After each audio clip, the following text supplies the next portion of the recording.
যাক, এটা তো গরু না যে ইন্ডিয়া থেকে নিয়ে আসতে হয়। না না না, At least হলো ভারতীয় গরু না খাইয়া হাঁস খাওয়া ভালো না নাকি? এখন তো সবাই দেখি ওই যে নীলা মার্কেটে হাঁস খাইতে যাবে, এখানে তো হাঁস পাওয়া যায়, না, হাঁস বাসায় কিনা- নিয়ে রান্না করে। আমরা তো এখান থেকে নিই। বাসায় রান্না করবেন হাঁস জি না? জি জি জি, ইনশাল্লাহ। যাক, হাঁসের মাংস অনেক মজার মাংস।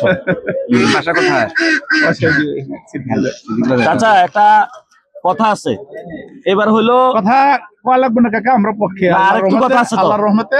ভোট দিলেন, এরপরে কি কাহিনী ঘটবে ওটা জানেন? হ্যাঁ, এটাও জানি, কিন্তু হ্যাঁ, চুরি চুরি হওয়ার হওয়ার কোনো সম্ভাবনা আছে। সম্ভাবনা আছে ভোটে। হ্যাঁ। এই জন্য ভোট দিয়া খাবার নিয়ে যাবেন, হলো হলো টিফিন গাড়ি করে ভোট দিবেন, দিয়া সন্ধ্যা পর্যন্ত দাঁড়ায় থাকবেন যে আমি যে ভোট দিলাম আমার ভোটটা আমি বুঝে না, নিতে আমার চাই। বাড়ির নিচে ইনশাল্লাহ কেন্দ্র, আমার দাঁড়ায় থাকি, বাইরে নিয়ে যেতে হবে না, ইনশাল্লাহ দাঁড়ায় থাকবো ওখানে। তাহলে হলো যেহেতু এই সেন্টারে, আরে আওয়াজ করুক, আওয়াজ তো সিটি ভালো। কলেজ সেন্টারে আমাদের ইয়া আচ্ছা আচ্ছা, কেন্দ্র।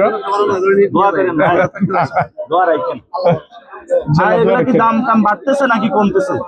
বাড়তেছে কিছুটা। সিজন না, এখন তো একটু দাম বেশি থাকে, যে যে জিনিসটা চলে। সিজন তো, এটা তো বাংলাদেশে চাষ হয়। হ্যাঁ, এটা বাংলাদেশের। বেশি হাওয়া। তো যাক, এটা তো গরু না যে ইন্ডিয়া থেকে নিয়ে আসতে হয়। না না না, At least হলো ভারতীয় গরু না খাইয়া হাঁস খাওয়া ভালো না নাকি?